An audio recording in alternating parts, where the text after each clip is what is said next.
여러분 반갑습니다. 정박사입니다. 다들 오늘 시장 대응 잘 하셨습니까?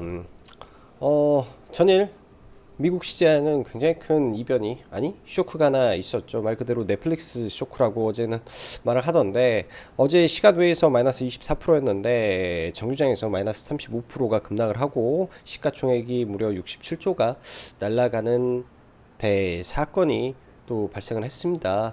그에 따라서 뭐 나스닥 선물이 장 초반에는 그나마 견조했었는데 시작하고 나서 지속적으로 밀리더니 나스닥은 하락, 다우나 S&P는 좀 상승하고 마무리가 되었었는데요. 사실 전일 일단은 기본적으로 넷플릭스발 악재는 국내 증시가 일부 선반영을 어제 했던 시장이었는데, 다행스럽게도 테슬라의 호시적 발표 속에서 증시가 그나마 오늘 뭐 잘 버텨주었지 않나라고 생각이 듭니다. 뭐 조금 아쉬운 거는 뭐 코스닥이 일단 장 막판에 뒷심이 좀 없었고, 또 추가적인 외국인의 수급이 조금 약했다라는 점에서 일단은 조금 아쉬움이 좀 남는데요.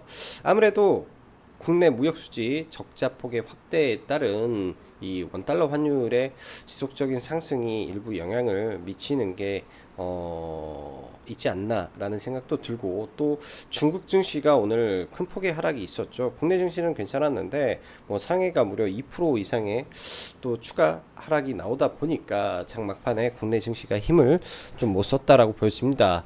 2차 전지 그리고 반도체 실적 섹터의 강세가 계속 이어지고 있는데, 가는 말이 더 잘 가는 시장 환경 속입니다. 신고가 종목에 어쩔 수 없이 집중을 해야 되고, 말 그대로 바닥으로 내려오는 거는 철저하게 훨씬 우리가 생각하는 것보다 훨씬 많이 내려왔을 때 업황이 바뀐다든지 완전히 뭐 시장의 흐름이 바뀌는 모습을 보면서 밑에 권역에서는 종목을 잡아가야 되지 않나라는 생각이 들어요.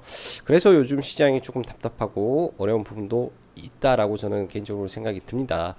자, 넷플릭스 쇼크와 미증시 기술주들의 하락속, 그나마 테슬라의 시적 발표 이후 시간의 강세가 국내 증시에는 호재로 작용해 주면서 2차 전지 섹터 강세 속에 IT 반도체 섹터의 약진에 크게 나빠 보이지 않았던 시장인 것 같아요. 근데 시가 이후 지속 밀리는 모습에 장 초반 매매를 안 했다면 사실 뚜렷하게 종목군들을 공략하기는 점점 어려워지는 모습도 있었던 것 같습니다. 이런 부분이 주의가 필요하죠. 장 초반에 빠른, 즉 9시 30분 내에 매매를 끝내고 그 다음에는 새로운 테마의 순환을 기다리면서 매매를 해야 되는데, 요즘 너무 이게 심한 것 같아요. 말 그대로 너무 심해서 뭐 시장 자체가 원웨이 상승장이 나오는 것도 아니고, 또 원웨이 상승장이 나오더라도 중간중간에 섹터를 바꿔버리는 이런 모습까지 나오다 보니까 그런 점이 조금 요즘 시장이 어렵고 아쉬운 부분이지 않나 생각이 드네요. 최근 지수는 횡보하는 모습 속에 2차 전지 그리고 기판, IT 반도체 일부 소재 장비 섹터는 남모르게 이미 직전 고점까지 올라온 종목군들이 상당히 많은데요. 대부분 종목을 보면 증설을 한다든지 실적이 어닝 서프라이즈를 기록한다든지 아니면 지속적으로 우상향하는 실적을 가지고 있다든지 또는 수급 등이 뒷받침이 되는 종목군들이 전부라는 점에, 이러한 수급 실적 섹터는 추적을 지속하면서 지수가 하락할 때 함께 그러한 종목군들이 밀릴 시에는 매수로 대응해야 된다라고 보여집니다. 오늘 사실 저는 한일사료가 이 정지가 풀리고 장 초반에 좀 올랐다가 좀 급락을 하고 뭐 공방을 좀 치지 않을까라는 생각을 했는데, 와, 보면서 강해도 너무 강하구나 라는 생각이 들어요. 일단은 한일사료가 오후장에 상한가에 들어가면서 죽어가던 뭐 현대사료라든지 다른 사료주들의 일단은 호흡기를 살짝 달아준 것 같은데, 사실 더 이상 곡물주는 조심해야 된다라는 생각은 변함이 없습니다. 대장주는 그래도 폭락해도 반등이 나오나 후발주로 올라오는 곡물주들은 짧게 대응을 해야 되지 않나 생각이 들어요. 그만큼 나중에 반등할 때는 대장주로 돈이 다시 쏠리기 때문에 나머지 종목군들은 하염없이 밀릴 수밖에 없는 거죠. 자, 곡물, 식품, 수산물, 일단 한일사료가 오늘까지 사연상을 갖고 그 외 전부 조심이 필요한데, KC피드는 시외 상에 좀 들어가죠. 내일 갭에 매도하는 게 좋지 않을까 생각이 듭니다. 항상 그랬고요. 수산물은 어제 이제 저도 수산물을 좀 들고 갔는데, 사실 신라 SG가 대장으로 치고 갈 줄은 몰랐어요. 그러다 보니까 이제 장 초반에 좀 밀리고 신라 SG 올라오는 시점에 네, 매수가 위에서 그냥 매도를 하고 뭐 별로 저는 재미를 좀 못 봤는데 아침에 이제 수산주 굉장히 강세. 근데 그 지속성은 굉장히 짧더라. 이 말은 곡물의 이 강한 상승의 여진으로 올라갔던 후발 섹터라고 생각이 듭니다. 그래서 크게 의미를 부여하고 이쪽을 계속 매매한다라기보다는 네, 짧게 매매했으면 이쪽은 또 안 보는 게 좀 좋지 않나 생각이 들고요. 지금 현재 뭐 3월 뭐 생산자 물가 지수를 오늘 잠시 좀 방송을 준비하면서 자료를 봤었는데 비료 굉장히 많이 올라가고 있더라고요. 거기에 닭고기 가격 사실상 많이 올랐고 돈육도 많이 올라간 것 같습니다. 이런 부분이 추가적으로 앞으로 지속 상승은 나올 것 같네요. 또 여름이 오기 전에 또 양돈 섹터 돼지 섹터를 한 번 정도는 네, 계속 추적 관찰하다가 많이 밀렸을 때 보는 전략도 나빠 보이지 않습니다. 자, 원전 어제 시간 외에 일단 정부에서 18기로 수명 연장을 하겠다라는 이슈가 나왔었죠. 생각보다 저는 시가 갭이 좀 있어서 일단 공략은 하지 않았는데 좀 너무 아쉬웠던 것 같아요. 장 중간중간에 뭐 체코에 이어 폴란드 65조 입찰 제한서 이슈까지 나오면서 그 이슈로 한신기계가 상한가까지 한번 터치를 했었고 그 이후에 또 중국에서 23조 투자한다라는 이슈가 나오면서 좀 올라왔었는데 워낙 위치가 높다 보니까 상은 나오지 않았던 것 같다 정도로 보여집니다. 일단 내일 어떻게 하는지 좀 지켜봐야 될 것 같고요. 자리가 너무 높네요. 그리고 폐배터리 이슈는 사실 오늘 새로운 내용이 부각되지는 않았는데 전일 정부의 무슨 정책을 한다라는 이슈가 있었던 것 같은데 오전에 그 이슈를 이제 테슬라의 상승과 함께 엮어서 굉장히 크게 또 상승이 나왔습니다. 여기에 작용을 한 거는 프로그램 매수가 직접적으로 들어오면서 네, 신고가를 좀 만들었고요. 그래서 MPC가 일단 우가 상가에 들어갔는데 이쪽 섹터도 장 초반에 음봉 매집 성격의 돌파로 매매를 했다면 굉장히 좋았을 법한 섹터였다라고 보여집니다. 자, 2차 전지 최근에는 이 코스모 신소재에 대해서 제가 여러 차례 언급을 드렸는데요. 개인적으로는 매매 전혀 못했고요. 매매 전혀 못했고 지난번에 한 차례 눌림 저희 공략하려다 실패한 이후에 사실 좀 쳐다만 봤던 종목 같습니다. 단기적으로 바닥에서 딱 2배 시세가 오늘부로 나온 것 같은데 너무 또 높기 때문에 많이 조정을 기다려야 되지 않나 이제는 생각이 들고요. 테슬라가 오늘 시간 외 가격 이상으로 상승을 해준다면 이쪽 섹터는 더 갈 것이고 그러지 않다면 단기적으로 또 눌림이 나올 수도 있겠다 정도 생각이 드네요. 아래에 있는 이 하나 마이크로는 제가 잘못 적은 거기 때문에 하나 머티리얼즈를 보고 있고요. 원익 QNC, ISC, GST, 테스나 등등 이 IT 반도체가 야금야금 신고가의 섹터에 많이 머문다라고 보여집니다. 이런 쪽 섹터 관심 있게 보시면 좋을 것 같고요. 자, 지수 한번 보죠. 사실 지수는 제가 볼 때 큰 의미가 없는 게 지수는 거의 갇혀있는 동안에 지수보다 강한 섹터, 지수보다 강한 종목군들을 위주로 우리는 봐야 됩니다. 아까도 말씀드렸지만 지수가 이렇게 답답한 구간에 머물렀을 때 지수보다 강하고 지수보다 위에 있는 종목군들의 이 아웃퍼폼이 훨씬 세고요. 그 업종의 대장주 위주로 종목군들을 계속 추적 관찰을 해야 되겠죠. 자, 어제 장 막판에 강했던 KG그룹주를 먼저 좀 볼게요. 어제 KG스틸이 상한가에 좀 들어갔는데 얘네들이 말 그대로 너무나 제가 보기에도 너무나 높은 구간이었다라는 생각이 듭니다. 너무나 높은 구간이어서 어제 사실은 저도 뭐 상따 개념도 생각지도 안 했던 종목이었는데요. 일단 장 막판에 돈이 많이 들어왔기 때문에 오늘 기술적 반등 흐름이 아마 이어졌던 걸로 좀 보여져요. 일단 어제 대장이 메이슨 캐피탈이었죠. 메이슨 캐피탈이 이 정도 강도로 상한가를 갔으면 사실은 갭이 떠야 저는 맞다라고 생각을 합니다. 왜? 상한가의 자리가 좋았거든요. 근데 갭을 들지 않았다. 그러면 저는 개인적인 판단에서 이거는 충분히 시가 아래에서는 잡아도 되겠다. 왜냐면 저는 당연히 갭을 뜰 줄 알았는데 시가를 보니까 마이너스 출발을 하고 있어서 뭐 밑으로 시가 아래 한 2% 구간에 정도 걸어놨던 것 같아요. 그래서 대충 아래에서 잡혀서 올라올 때 뭐 위에서 팔고요. 그냥 대충 걸어놓고 팔고, 그 다음에 보시면 이 구간대를 보면 이 자리, 이 윗골이 제가 이 정도에 팔았기 때문에 여기서 좀 넘어가는 9,600원 정도 될 것 같네요. 9,600-700원 정도의 돌파로 들어갔는데요. 돌파로 들어간 이유는 이 라운드 피겨 값 때문에, 네, 어찌되었던 라운드 피겨는 한번 찍을 수 있다. 왜? 주식이라는 거는 속도라는 게 붙으면은 멈출 수가 없습니다. 그리고 이렇게 속도가 붙였을 때는 체결 속도가 굉장히 빨라지면서 이 사람들이 눈이 돌죠. 그 순간에 사람들이 뭔가에 홀려서 들어오는 경향도 굉장히 많습니다. 그런 관성 구간에 돌입을 하게 되면 그런 현상이 발생을 하는데, 특히나 이제 1,000원이 넘어가게 되면 라운드 피겨를 넘기는 거죠. 그래서 이 구간에서 돌파로 좀 들어가서 일단은 1025원에 그냥 전량 팔고 나왔던 것 같습니다. 그래서 어제에 이어서 오늘 매매를 했었는데, 이쪽 섹터의 대장이었기 때문에, 얘가 대장이었죠. 얘가 대장이었고 가장 강했던 종목이어서 얘를 좀 봤던 것 같아요.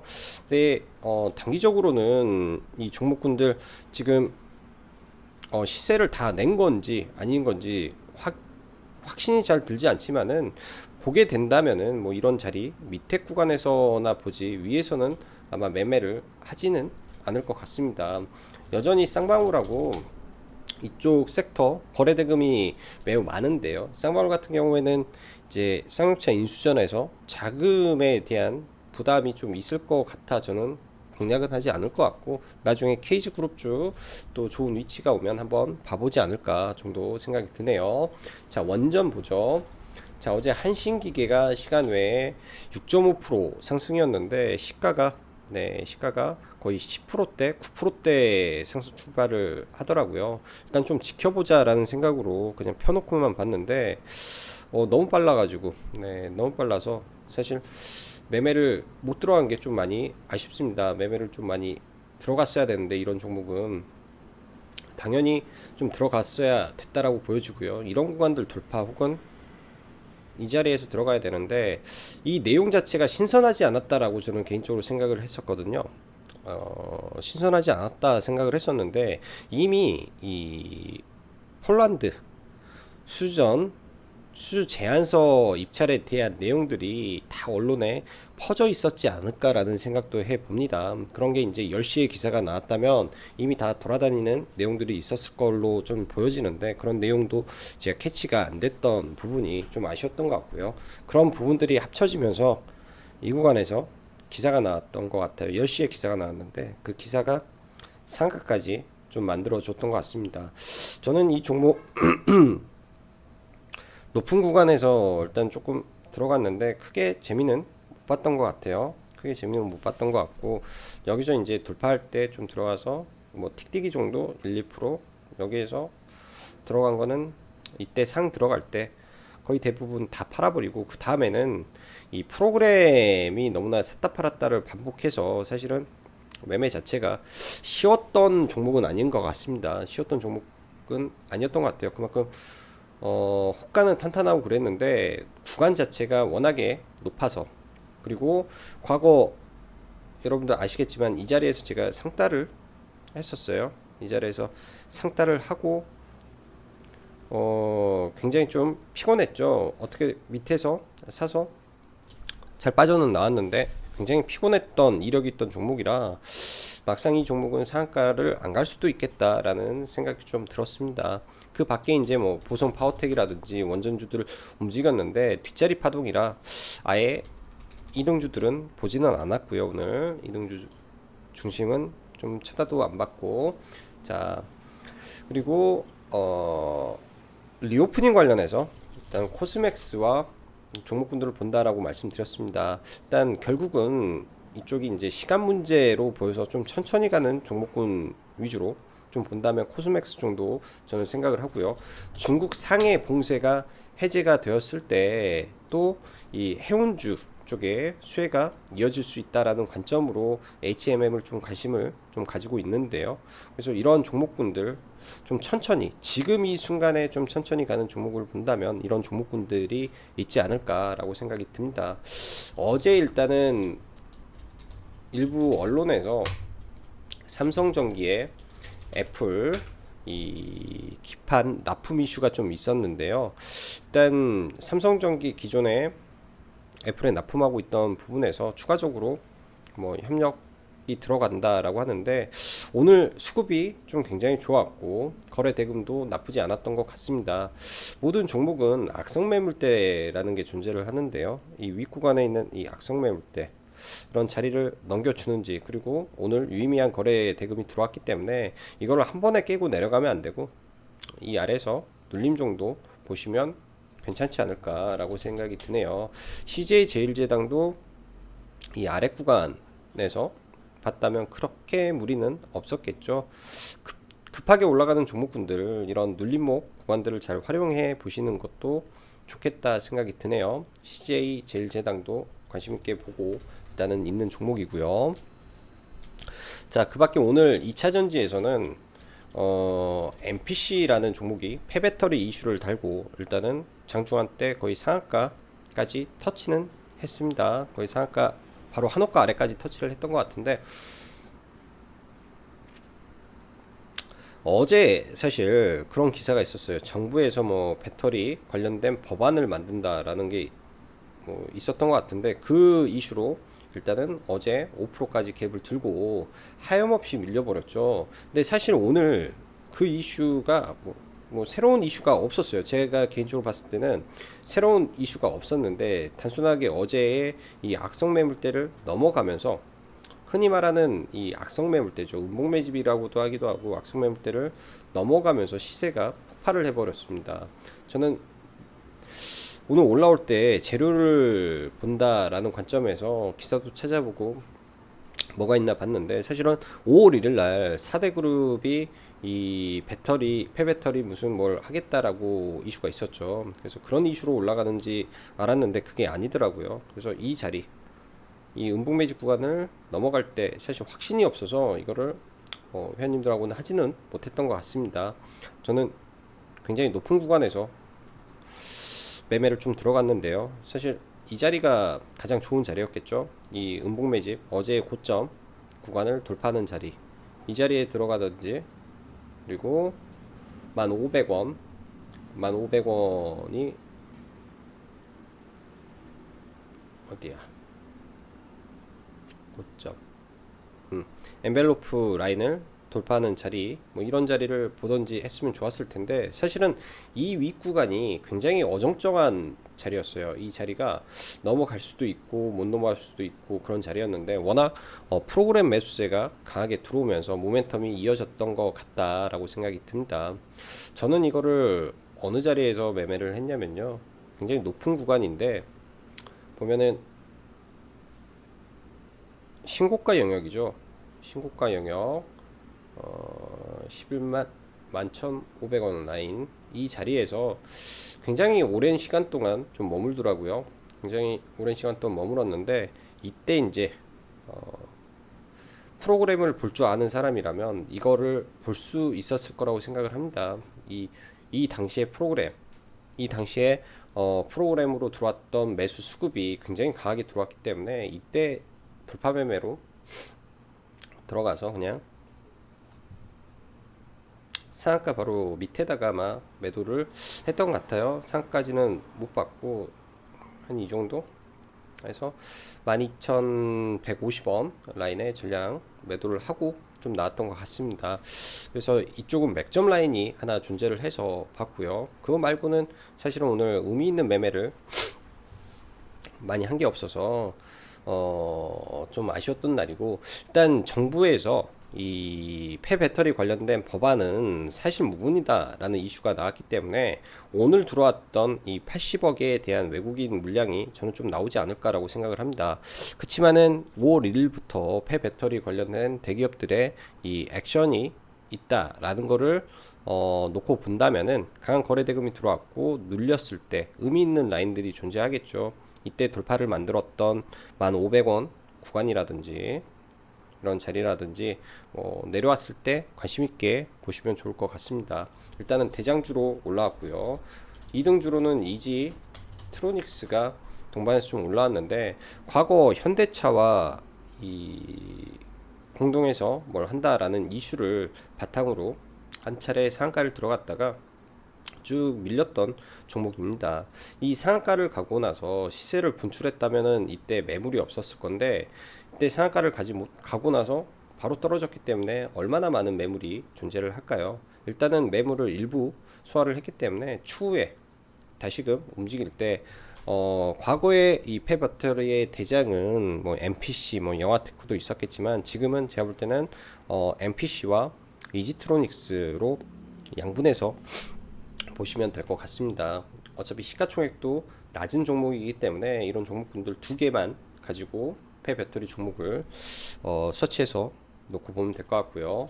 2차전지 보죠. 코스모신 소재.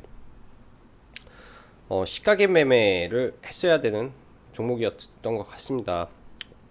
공략을 이거는 하질 않아서, 일단 이런 구간들 있죠. 시가갭이라는 게 강하게 터지고 밀릴 때도 분명히 존재해요. 네, 밀릴 때도 분명히 존재하는데, 이 시가갭을 들었을 때 주변 환경, 시황, 뭐 그런 전반적인 거를 모든 걸 놓고 고려했을 때, 일단은 장 초반부터 프로그램 수급이 매우 세게 들어와 버렸죠. 그래서 밀렸다가 이런 완벽하게 신고가를 내는 구간에 쫓아 들어가는 게 맞았을 거라고 보여지네요. 완벽하게 이런 뭐 매물대를 돌파하는 구간에서 못했다면 55,000원 라인에서라든지, 왜 오늘 제일 강했던 종목이기 때문에.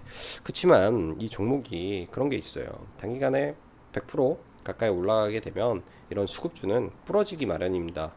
단기간에 100%가 올랐기 때문에 부러질 수밖에 없다 정도 생각이 드네요. 이제는 조정시 관점을 잡아야 될 것 같고요. 자, 해성 DS부터 보죠. 리드프레임 회사로 지금 1분기 실적이 전년 대비 영업이익이 350% 나와서 올라온 기업인데, 일단 굉장히 가팔라요. 가파르다가 급락할 때 기다려야 될 것 같고. 자, 애플 관련해서 자화전자 가격이 올라왔죠. 이 구간까지 늘리는지 좀 지켜보면 좋겠다 생각이 들고요.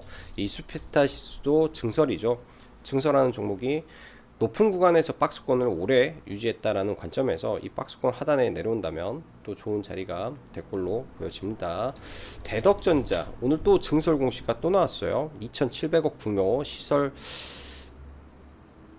투자를 또 결정했다. 굉장히 큰 규모의 증설을 한 차례 더 합니다. 과거에 이때도 증설 이슈로 굉장히 많이 올라왔는데, 그 당시에 4, 5천억 아마 했을 거예요. 근데 또 증설을 한다라는 거는 업황을 오너가 얼마나 좋게 본다라는 걸까요? 그래서 내일 증설 이슈가 또 대덕전자에게는 작용할 수도 있기 때문에 어떻게 되는지 지켜봐야 될 것 같습니다. 일단 지난번에 이수페타시스 증설 이슈 나왔을 때는 그때가 고가가 되었고요. 그리고 대덕전자의 증설 이슈가 말은 있었어요. 설은 돌았습니다. 이때 신고가를 만들 때 대덕전자 증설할 수도 있을 것이다 설은 돌았었는데, 그게 이미 기관이나 외국인들이 알고 있다면 오히려 이게 사실로 나왔을 때 차익 매물도 나올 수 있다라는 점 참고하셔서 봐야 될 것 같아요. 시가에 얼마나 매도 물량이 많이 떨어지느냐에 따라서 이 주가는 결정이 날 걸로 생각이 들고요. 자, IT 반도체 종목군들 보죠. 먼저 ISC 반도체 증착장비일 겁니다. 얘도 벌써 신고가 영역까지 못 보는 사이에 엄청 올라와 있고, 최근에 뭐 테슬라 수급 들어온 거 빠지지 않고 계속 들어오고 있고요. 뭐 BH 수급 끊임없이 계속 들어오고 있고요. 벌써 1,000억이 들어왔기 때문에 뭐 시가총액 1조가 안 되는 기업에 1,000억 기관 외국인이 들어왔다라는 거는 이 전체 비중에 엄청난 포트를 지금 채워버렸다라는 것뿐이 되지 않습니다. 이런 종목군들을 눌렸을 때 절대 쉽게 안 죽고요. 절대 쉽게 안 죽고, 원익 QNC도 소켓인데 증설이죠. 증설. 근데 이런 종목군들이 이렇게 야금야금 올라오다가 레벨업을 하는 시기가 있습니다. 뭐 심택이라든지 과거에 보면 얘네들은 안 그랬나요? 이렇게 열심히 하다가 야금야금 올라왔다가 레벨업을 시켜버리게 되면 그때부터 업황이 턴하면서 올라가기 때문에, 지금 IT 반도체 늦었다라기보다는 더 잘 봐야 될 것 같아요. 더 왜냐면 삼성전자의 투자 카펙스라는 게 있습니다. 연간 투자 그리고 내년 내후년까지 들어가야 될 투자액의 규모가 무려 200억에 가까운데 거기에 TSMC, 인텔까지 합치면 수백조의 돈이 이 IT 반도체 장비 쪽에 지금 움직이고 있다라고 보여집니다. 근데 시장에서 소외를 받다 보니까 그리고 영업이익 증가 속도가 뭐 완전히 서프라이즈하지 않다 보니까 많이 짓눌려 있는데요. 즉 주가보다도 그러니까 과거에 이러한 이 실적을 기반으로 먼저 당겨 놓은 주가가 지금 수렴하고 있고 앞으로의 이 영업이익 증가를 따라가면서 주가가 또 한 차례 레벨업을 하게 되지 않을까라고 생각이 드네요. 자, 로봇주 보죠. 일단 휴림 로봇이 시간 외에 지금 상한가에 들어갔는데요. 저도 이슈를 아무리 찾아봐도 뭐 로봇에 대한 뭐 이슈가 없어서 시간 외에 올라갈 때 굉장히 고민을 많이 했습니다. 이 구간에서 딱 이 구간이었던 것 같아요. 19,995원 이 고가를 넘어가는 이 시점이거든요. 두 번째 타이밍에서는 놓쳤고 세 번째 타이밍에 살까 말까 엄청 고민을 많이 했어요. 이 자리를 지금 돌파하는 자리인데 엄청 많이 고민하다가 기사가 없습니다. 네, 어떠한 기사도 존재하지를 않는데 특히 이제 삼성 잼스의 출격에 대한 기대감이 그동안 주가를 올렸는데 뭐 시장에서는 뭐 인수위에 뭐 로봇 뭐 지원 정책 뭐 그런 이슈인 것 같아요. 일단은 시간에 많이 올라서 내일 한번 지켜는 봐야 되지 않나 정도로 보여집니다. 저는 로봇은 이제 SPG라는 거를 참 좋아하는데요. 감속기 전문 기업인데 지금 로봇주들 보면 신고가 영역에 그러니까 완전 신고가 영역에 있는 종목은 딱 하나라고 보여져요. 사상 최고가 SPG. 뭐 로보로보도 예를 들면 로보로보도 사상 최고가인가요? 찍어놓고 다 밀렸죠. 실적에 기반이 안 되다 보니까. 근데 실적에 기반이 되는 유일한 종목이 SPG입니다. 유일한 종목이 SPG인데 지금 굉장히 자기 갈 길을 잘 가는 종목이고 제발 좀 떨어져라 하는데 워낙 종목이 좋다 보니까 쉽게 안 떨어지는 종목인 것 같아요. 워낙 좋은 종목이라. 그래서 내일장 이 종목 뭐 시가가 들고 나서 뭐 어떻게 되는지 한번 지켜보시면 좋을 것 같습니다. 아주 우량한 종목 중에 하나이기 때문에. 자, 오늘도 수고 많으셨고 여기까지 정 박사였습니다. 그리고 다들 즐거운 주말 보내시기 바랍니다. 감사합니다.